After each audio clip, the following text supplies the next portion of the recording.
Hello, and welcome to Levels Plus Whenever episode 170, and it's time to wrap up those nearly year-old recordings I've had for looking back. I did them back in May of 2025, and we're going to look at the last half of the 2010s, which starts a little rough, but then ends really, really well. There's some banger years in that group, so I'm looking forward to sharing my thoughts on that with you. So without further ado, let's just go ahead and jump right in. 2015 through 2019. And I was looking at 2015, 2016, and boy, there's some good stuff in there, but those were rough years for me to pick stuff out. In contrast, like 2017, there's 7 that are on my top 110 list. 2019 has 6. So yeah, things are improving a little bit, at least for my preferences. And 2015, 2016 are rough because there's stuff on there under normal circumstances I would not even remotely put on this type of list. But just because I haven't played a whole lot of games that I liked from those 2 years, it was basically just a process of getting 10 games that I had played enough of to have an opinion on.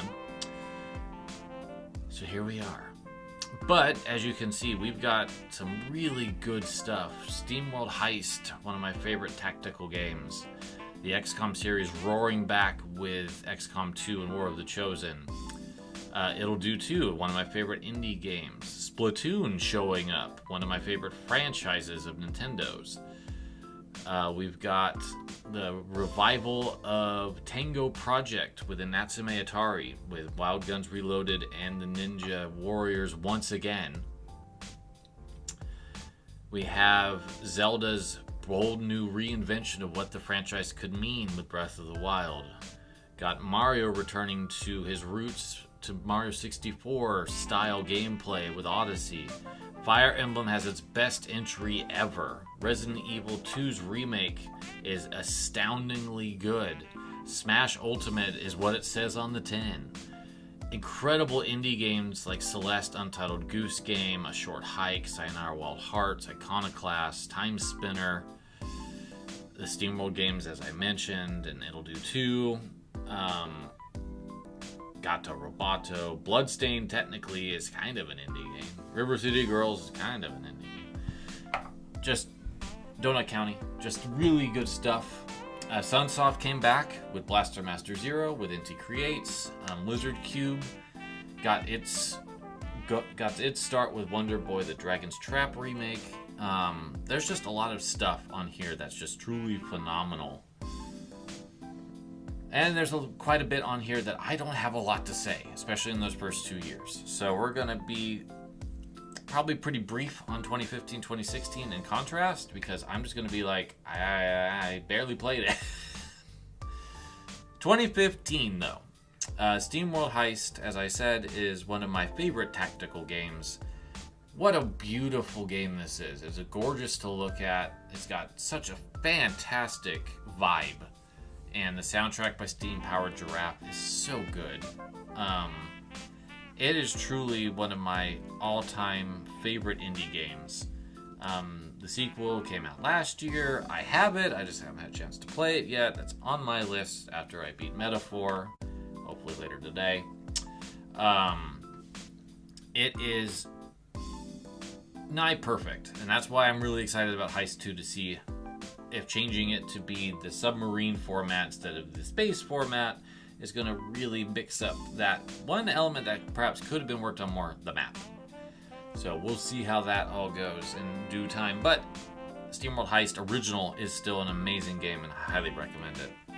Splatoon. My favorite Wii U game. I think I gotta say that. It was the game that meant the most. I moved to where I currently live in 2015, and I remember the very first thing I bought was a Splatoon amiibo. of Inkling Girl, because I just thought the art style was so cool and distinct. And then when I got the game itself, I actually loved playing it online. It's a game I play online. I don't do that for most other games. But I think Splatoon works on a level that is so perfectly tuned for what I want from that type of experience. It's so well thought out.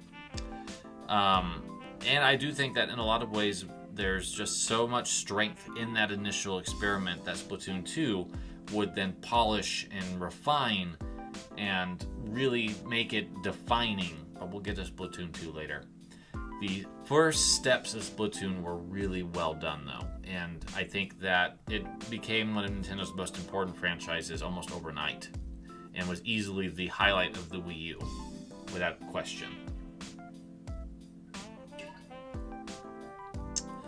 Shovel Knight Plague of Shadows will be, unfortunately, the last time we will see Shovel Knight appear on my list, mainly because I feel like the game stepped down after Shovel of Hope, but Plague of Shadows is just about as good. And it has the best plot in the series. I really like the way Plague Knight's story works. The mechanics of using bombs to do jumps is really creative as well. So I think that Plague of Shadows is almost as good as Shovel of Hope. Just a little lacking in a couple places, but also has some strengths that the original game does not have, especially in terms of character depth and narrative. Super Mario Maker. I enjoyed playing this and goofing around with level design, but I never got super into it. I felt like there wasn't enough for me to really get super enthralled by it. The sequel fixed some of that, but then they took things away, so I never picked it up. I felt the losing of Amiibo support was really detrimental to Mario Maker 2. So I never had any interest in picking up the sequel despite adding more content to it. I hope that when they probably get around to Mario Maker 3 that they get wild with it, especially since there's now mouse controls by default with the Switch 2. The rest of these I don't have much of an opinion on. I like what I played of Tokyo Mirage Sessions. I need to actually sit down and play it. I think it's going to be the Persona game in modern times that Atlas will not do for me anymore. I like the idle vibe that it has with it too. It's very distinct and different. And I like the music a lot, what I've heard of it. So I think I'm going to really like this game when I actually sit down and play it. 2016, XCOM 2. XCOM 2 is one of my favorite cover arts, by the way. I think that's such a cool take to have the skulls represent the very common enemy that's name is escaping my brain at the moment. I just recorded the last episode right before this one, so I can't remember anything. Sorry. I think XCOM 2 is a marvelous, different take on the series. It does enough that you can feel that it's an XCOM game with the modern sensibilities, but the base system's been completely renovated and changed. Combat now has some new wrinkles to it. It's really well done. War of the Chosen's even better. But I do think that even base XCOM 2 is a great game. It'll Do 2. Delightful indie title. That is a Zelda overhead style game with a nice sense of humor, a really eccentric vibe to it that I really like. It's got a nice art style, it's got good music. It's just a delight. It's a wonderful game that deserves more praise. Its biggest problem, honestly, is that Nicalis originally published it, and they kind of fucked them over. And then Ludosity had to fight to get the game back so they could publish it with a patch.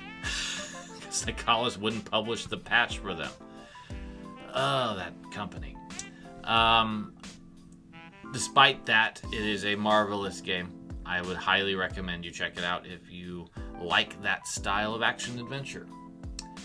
Spirit of Justice, the best Ace Attorney game outside of Apollo, in my opinion. I like it more than the original trilogy, although it needs the original trilogy to kind of set up stuff with Phoenix and Maya. I feel like it kind of got Apollo to a adequate place at the end of it. I still feel like they didn't know what to do with him.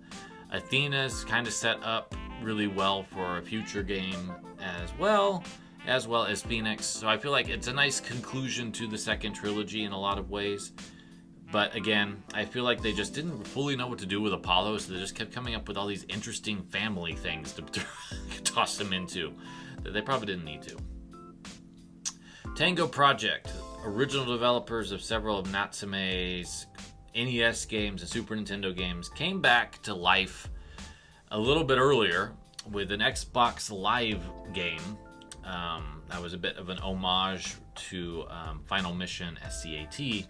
But then they decided that they wanted to remake a lot of their iconic games and expand upon them. And they started with Wild Guns. And with Wild Guns, they took the Super Nintendo core and then they added new playable characters, an entirely brand new set of sprite work, a whole new soundtrack. And it is a marvelous game that completely overtakes the original by like leaps and bounds. It is the way to play Wild Guns. It is a marvelous behind-the-back style action shooter. Really recommend it if you haven't played it. It is so good. And Tango Project really hasn't missed a step since starting this initiative of theirs. Except maybe with Shadow the Ninja, but I still haven't played it. Pac-Man Championship Edition 2. Not as good as the first, but it is still a really good retro-styled revamp of what Pac-Man could be, and I like it.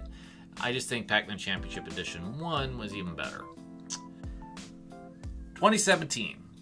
2017 is, for me, one of the best years in games ever.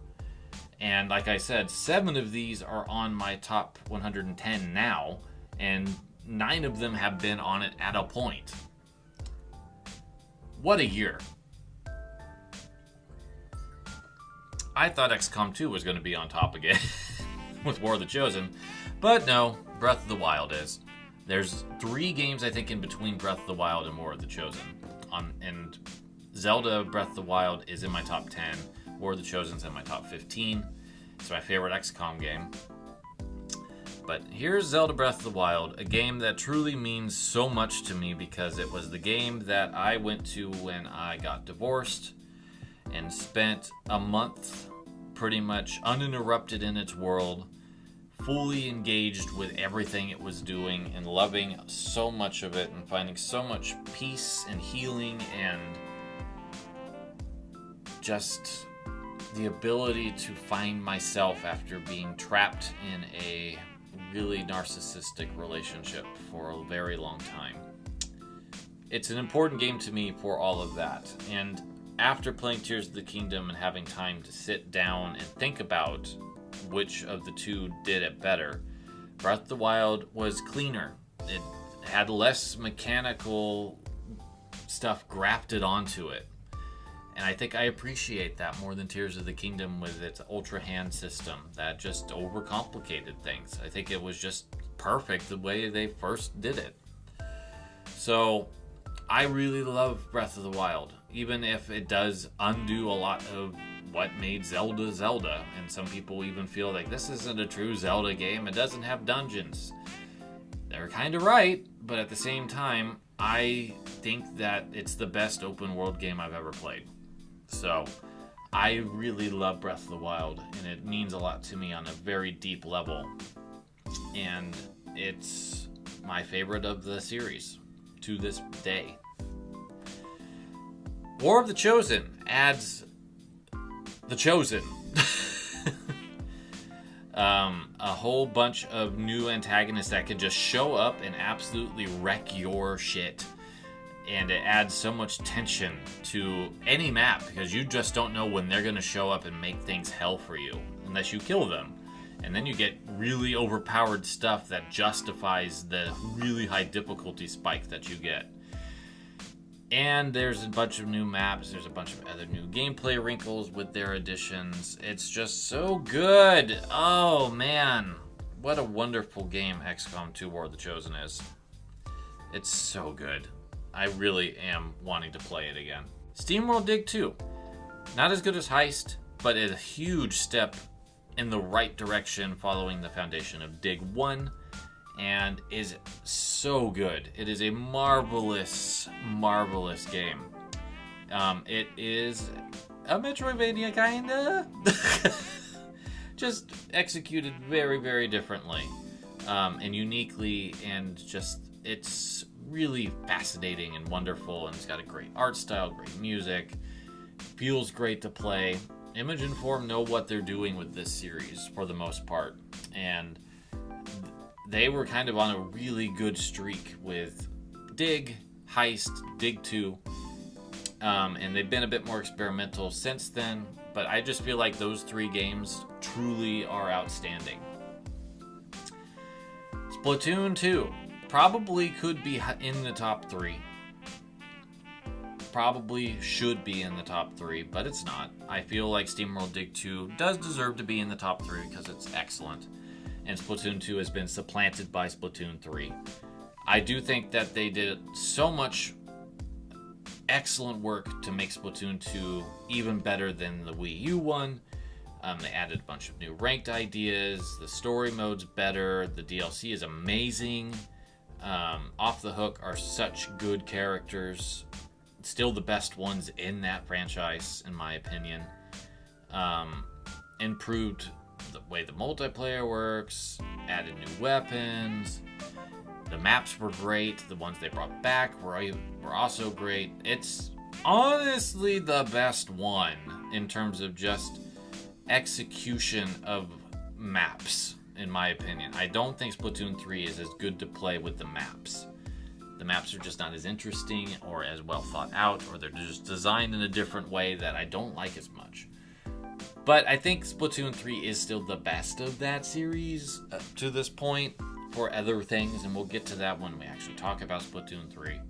But Splatoon 2 is really good, and it was, for me, one of the highlights of 2017. The Alliance Alive, the last DS game outside of Echoes. I think that's going to appear on this list. A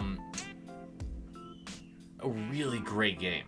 Kind of a superstar grouping of certain people. The creator of Suikoden with some of the people that made Saga coming together. A few other key people as well.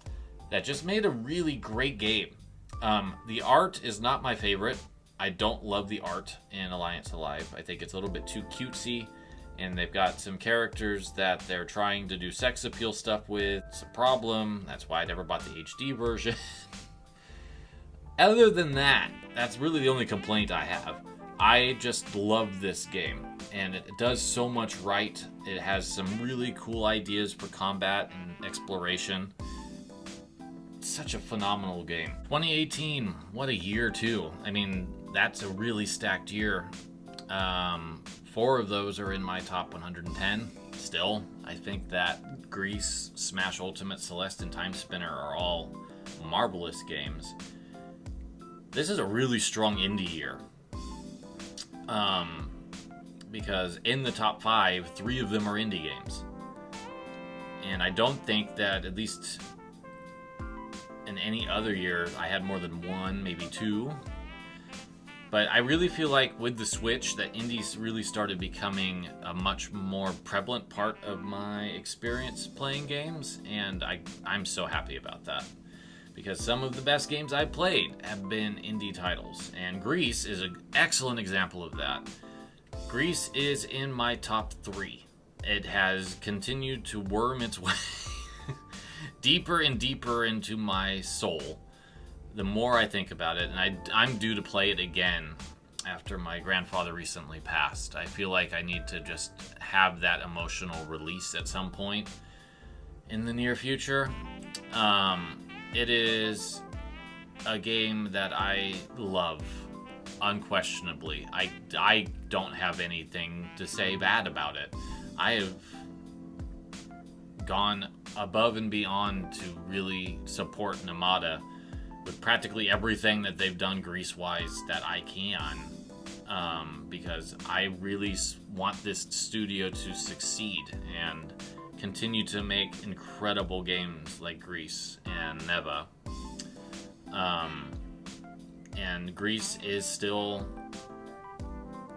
one of the most moving and powerful experiences I've ever had in the medium. And it's essentially as much a part of me as anything else on any of these lists. It is just embedded so deep inside me. It is one of my games. I love it so much. Smash Ultimate is ultimate. It truly is. It is my favorite fighting game of all time. It is so dense with characters and stages and music and modes and options.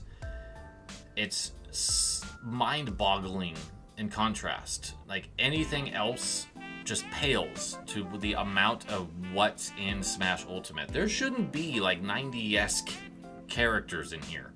I don't remember the exact count, but there's 90-ish characters in this game. It's bananas. There's over 100 stages. There's over 1,000 songs. It's wild to me how much there is and what Sakurai was able to accomplish with licensing. We've got Cloud, the heroes of Dragon Quest, and Sora from Kingdom Hearts all in one game. They managed to make the impossible happen with Square Enix and Disney, of all companies, to have those characters actually appear in this game.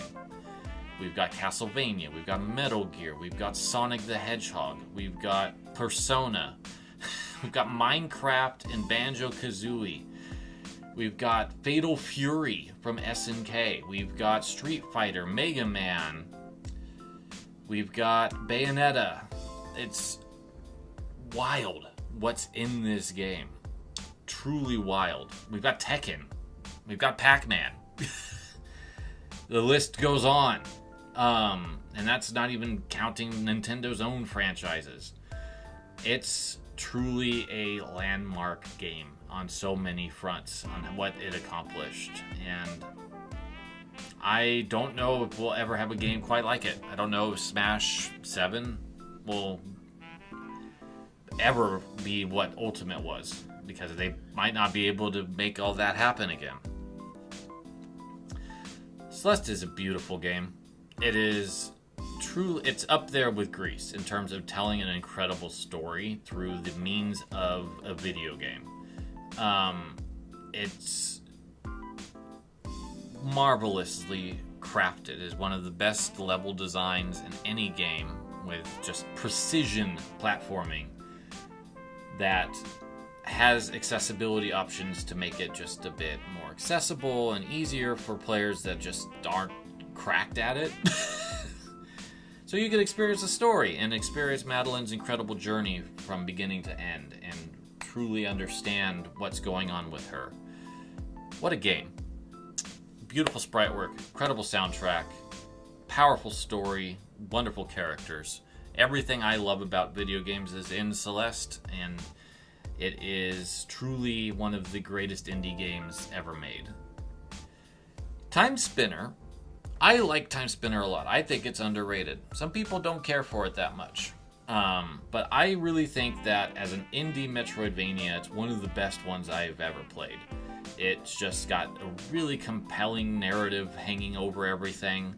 It's got a really solid soundtrack by Jeff Bell, who channeled his Yamane and really created such a great soundtrack that's not Castlevania, but sounds a lot like it could be.